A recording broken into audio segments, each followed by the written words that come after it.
네, 오늘의 전국 핵심 키워드로 짚어보겠습니다. 김현주 전 국민의힘 상근부대변인, 김수민 시사평론가 두 분과 함께합니다. 안녕하십니까? 안녕하세요. 네, 먼저 첫 번째 키워드 함께 보시죠. 오늘로 총선이 꼭 보름이 남았고요. 여야 대표들 선거 지원 젠거룹을 하고 있습니다. 먼저 국민의힘부터 살펴보겠습니다. 한동훈 위원장 어제부터 이제 시작을 하면 한강벨트 격전제를 두면서 지지를 호소하고 있습니다. 한강벨트가 중요하기 때문이겠죠? 그렇습니다. 전체 254개 지역구 가운데 이번에는 122개가 수도권에 집중이 되어 있고 그중에서도 서울은 빼놓을 수 없는 가장 중요한 곳이라고 할 수가 있죠. 네. 그 가운데서도 이제 한강벨트는 상당히 공을 들여왔는데 그동안 한동훈 비대위원장의 전국 유세 행보를 보게 되면은 시민들이 많이 밀집한 지역인 시장, 주요 그런 시장이나 이런 곳들을 많이 순회를 했다면은 이번에 이제 처음으로 여의도역에서 출근길 인사를 했습니다. 아무래도 그런 시장 등에 모였던 지지자들과는 조금 다른 면도 아마 느끼지 않았을까라는 생각이 들고요. 서울에서의 민심이 최근 들어서 굉장히 이제 출렁이는 모양새를 보이고 있지 않습니까? 한 주간 사이로 올라갔다 내려갔다를 반복하고 있는 가운데 한동훈 비대위원장 입장에서는 역시 서울, 그중에서도 한강벨트 위주로 유세를 하면서 시민들과의 접촉면을 넓히는 것이 필요하겠다라고 판단하지 않았을까 싶습니다. 자, 이렇게 수도권을 집중을 하고 오늘은 이제 대구를 찾습니다. 근데 대구를 찾는 이유를 봤더니 박근혜 전 대통령을 예방하는 것인데 뭐 보수층 결집을 노린 행보다 이렇게들 얘기하는데 뭐 동의하시죠? 뭐 보수층 중에서도 전통적이고 강성에 해당하는 보수층을 결집하는 것이다라고 봐야 될 것 같고요. 그리고 이제 이 행보의 효과에 대해서는 사실 선거가 얼마 안 남았습니다. 선거의 전통적인 공식이 지지층을 결집하고 그다음 외연을 확장해야 되는 이 단계에 있는데 사실 현재 선거의 후반 국면이라는 걸 고려했을 때 이것이 효과적인가라는 의문은 당연히 제기가 될 것으로 보이고 그리고 현재 국민의힘이 민주당에 비해서 선거가 여의치 않다라고 하는 것이 중평인데 그게 이유가 지지층이 결집을 안 해서 그런 것인지 아니면 지지층이 늘지 않아서 그런 것인지 이거를 냉정하게 따져볼 필요가 있겠죠. 그걸 봤을 때 제가 봤을 때는 후자 쪽이거든요. 늘지 않는 거죠. 네, 그렇다면은 이제 사실 박근혜 전 대통령에 대해서는 역사적인 평가도 어느 정도는 진행이 됐고 그리고 무엇보다도 그를 탄핵을 할 때 국민 여론의 절대 다수가 찬성을 했습니다. 사면을 할 때도 반대가 좀 더 많았었고 현재로서도 이제 특별한 감정은 없다 할지라도 부정적인 정서를 갖고 있는 국민들이 많거든요. 이런 것들을 감안했을 때 과연 이 행보가 이제 당의 외연 확장이라든지 특히 수도권에서 많이 뒤지고 있다라고 하는 이 현재의 상황을 극복할 수 있느냐 했을 때 반대로 오히려 악영향을 끼칠 수 있다. 이 점은 좀 지적을 할 수 있을 것 같습니다. 그렇군요. 지금 왜 그러냐면 한 위원장 그리고 윤석열 대통령, 박 전 대통령을 수사했어요. 국정농단 사건 수사했던 어떤 주체이기 때문에 지금 말씀해 주신 것처럼 집도끼 자체는 어차피 지원을 한다라고 얘기하지만 모르겠습니다. 그 안에서는 박근혜 대통령 탄핵에 대해서 반대했던 어떤 세력들은 아직도 한 위원장이나 뭐 윤석열 대통령에 대해서 감정이 다 호소되지 않았던 뭐 이런 상황일 수도 있는데 그렇기 때문에 오늘 어떤 좀 발언을 할지도 궁금한데 뭐 예측을 좀 해보신다면 어떻게 하실까요? 글쎄 공직의 위치에 있었던 사람은 그 공직의 위치에 주어진 임무를 다 할 수밖에 없는 것이 운명이라고 할 수 있죠. 그렇기 때문에 이제 과거 수사의 주체였고 수사의 대상이었던 분들이 만나는 것에 대해서 그 의미에 대해서는 유권자 여러분들이 판단하실 거라는 생각이 들고요. 사실상 이 보수 대통합이라는 면에서의 상징성 메시지는 분명히 있다고 생각이 됩니다. 특히 최근 들어서 도태우 후보나 장해찬 후보가 낙마한 이후에 대구나 부산 등지에서 상당히 그 통합과는 반대로 분열적 요소가 있는 것이 사실이라고 합니다. 뭐 비례정당에 있어서는 더 오른쪽에 있는 어느 특정 정당을 거명하면서 그쪽을 찍어야 된다. 뭐 이런 움직임조차 있다고 하는 것이기 때문에 전직 대통령인 박근혜 대통령을 예방하는 모습 어떻게 보면은 자연스러운 일이라고 볼 수 있을 것이고요. 박근혜 전 대통령의 경우에는 아마 보수 대통합의 메시지 분명히 본인이 정치적으로는 한 발을 뗐다라고 선을 그었음에도 불구하고 한동훈 비대위원장이 지금 차지하고 있는 그런 역할이라든가 이런 점에 대해서 이야기를 하지 않을까. 그래서 그 만나는 상징성 자체로도 큰 메시지를 전달할 수 있다라고 생각이 됩니다. 알겠습니다. 어쨌든 비공개로 지금 하기 때문에 어떤 얘기가 나올지는 이후에 좀 여기 들어볼 수 있을 것 같습니다. 자, 그런데 한동훈 위원장 이렇게 바쁜 행보를 이어가고 있지만 여권 일각에서는 한동훈 원톱 선대위에 조금 한계가 있지 않느냐 이런 좀 목소리가 있습니다. 저희들이 준비해봤는데요. 함께 들어보시죠.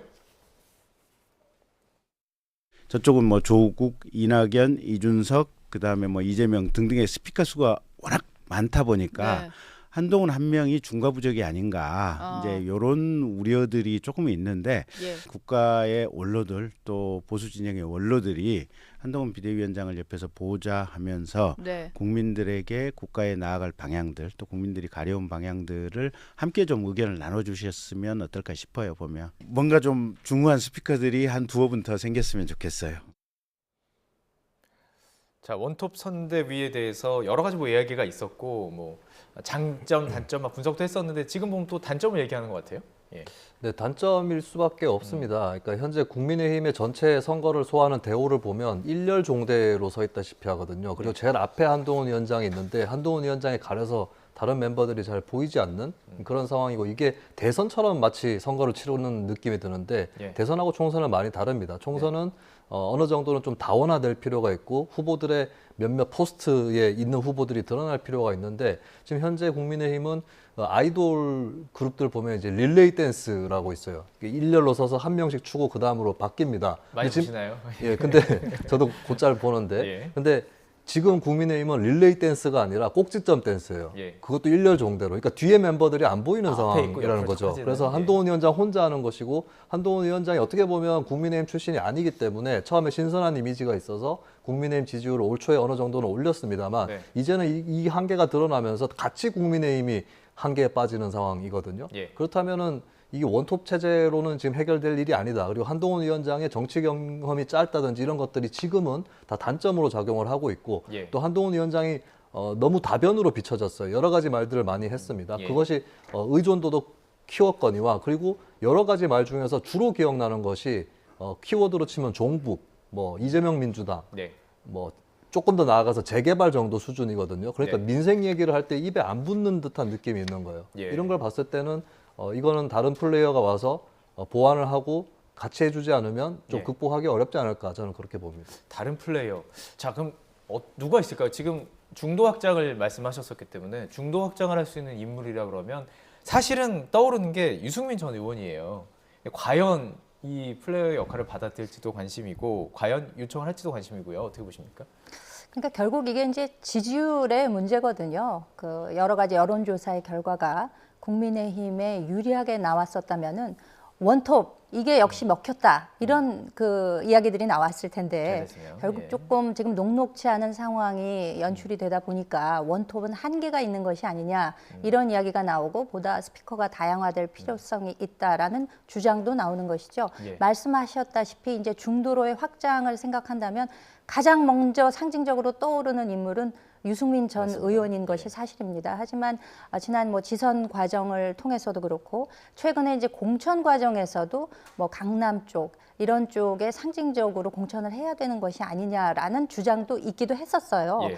그럼에도 당의 입장에서는 굉장히 이게 선을 긋는 듯한 그런 모양새를 취했었기 때문에 예. 지금 불과 보름을 앞둔 시점에 유승민 전 의원이 본인이 등판할 것인가의 문제도 있지만 예. 당에서도 이를 과연 요청할 것인가의 문제도 있는 것이거든요. 네. 또 특히 유승민 전 의원에 관해서는 이 국민의힘을 지지하는 지지층에서는 좀 비토 감정이 있는 것도 사실입니다. 그렇기 예. 때문에 이것이 올바른 선택이 될 수 있는가라는 문제가 있습니다.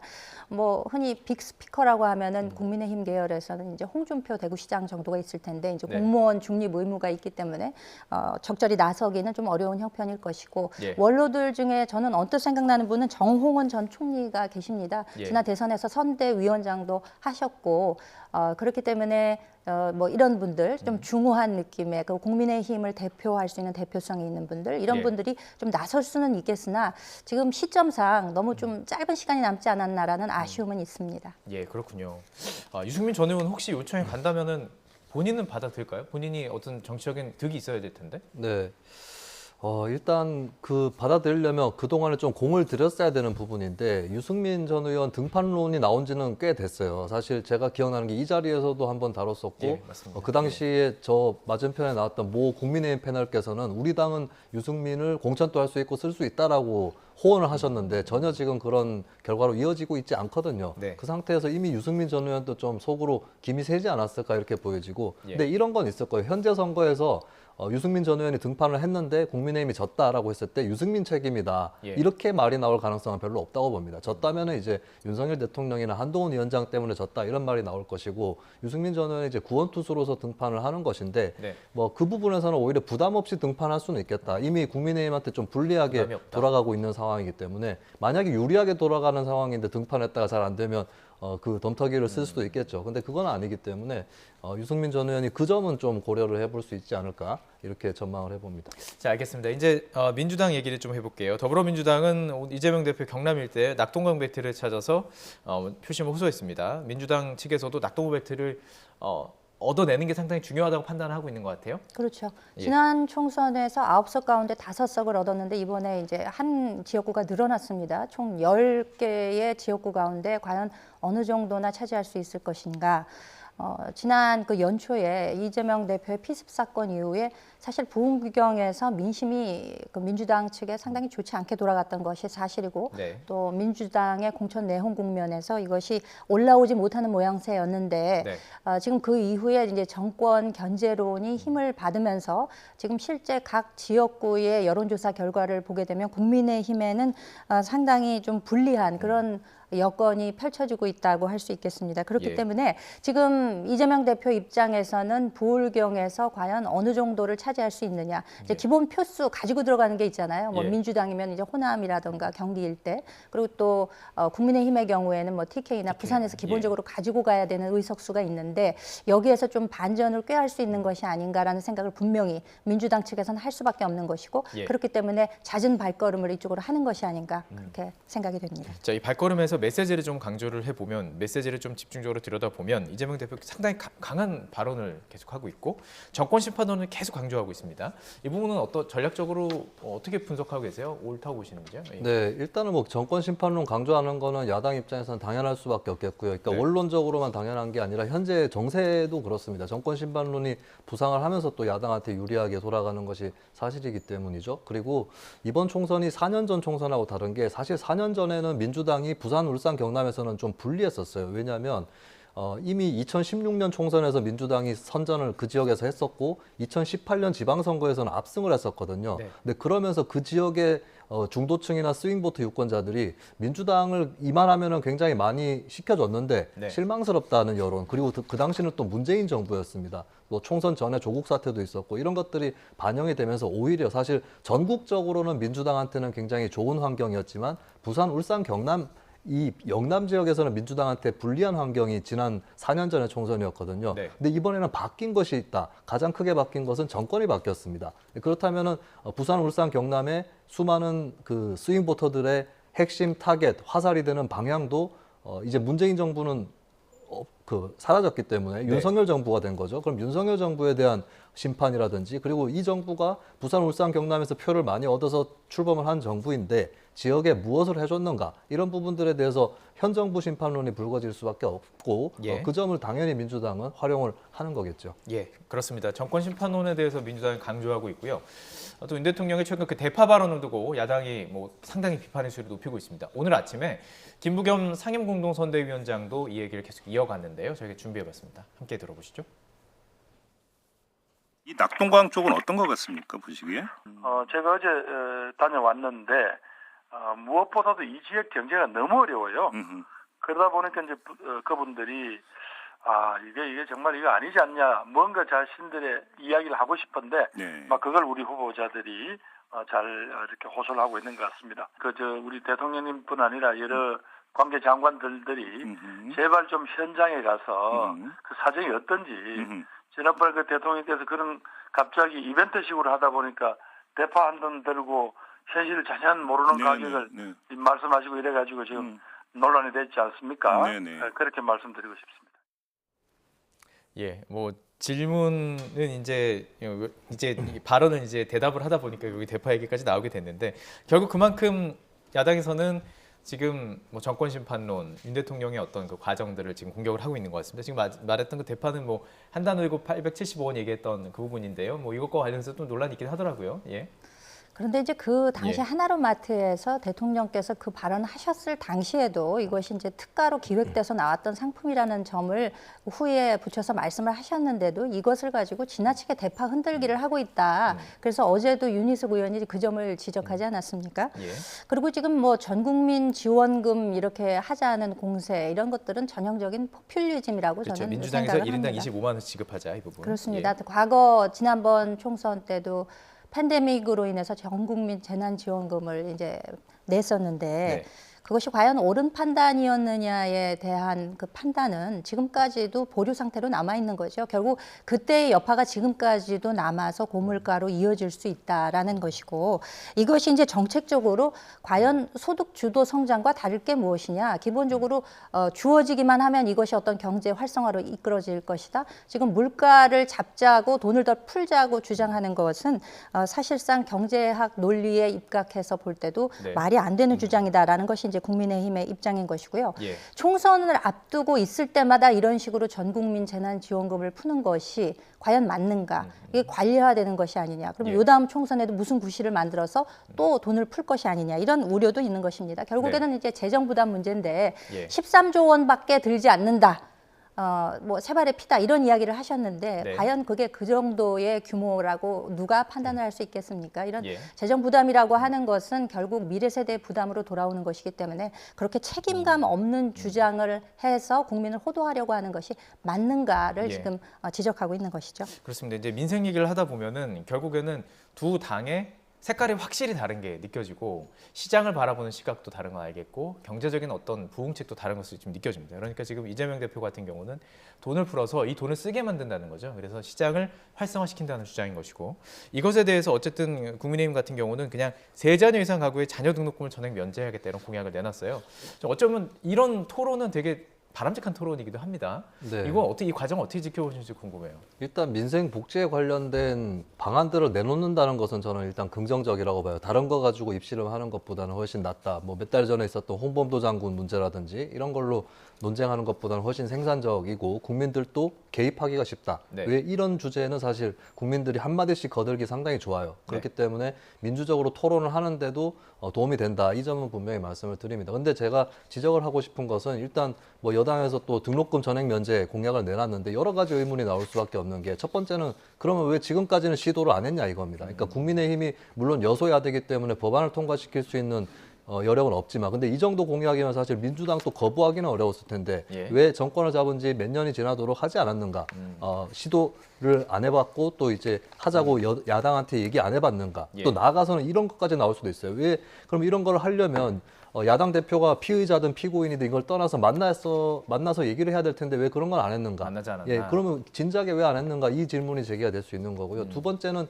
재원 마련입니다. 이제 예. 국민들은 재원에 대해서도 궁금해하고 딱 소상하게 알고 싶어 하거든요. 예. 근데 재원에 대해서 지금 사실 금투세 인하까지도 나왔어요. 그 네. 폐지까지도 나왔습니다. 그러면 점점 감세를 해가지고 재원은 부족하고 안 그래도 자연적으로도 세수가 또 감소를 하고 있는 초과 세수를 옛날에 초과 세수가 나왔지만 이제는 세수 펑크가 나고 있는 이런 상황인데 과연 이 돈은 어디서 마련할 거냐 여기에 대한 답변들은 또 안 나오는 거거든요. 예, 이 예. 점에서는 이제 비판을 받을 수 있겠다고 봅니다. 어쩌면 양측에 다 하는 질문일 것 같아요. 그 중요한 걸 왜 이제 갖고 왔느냐, 선거를 앞두고 빨리 나섰어야 된다라는 질문을 얘기하는 것 같은데요.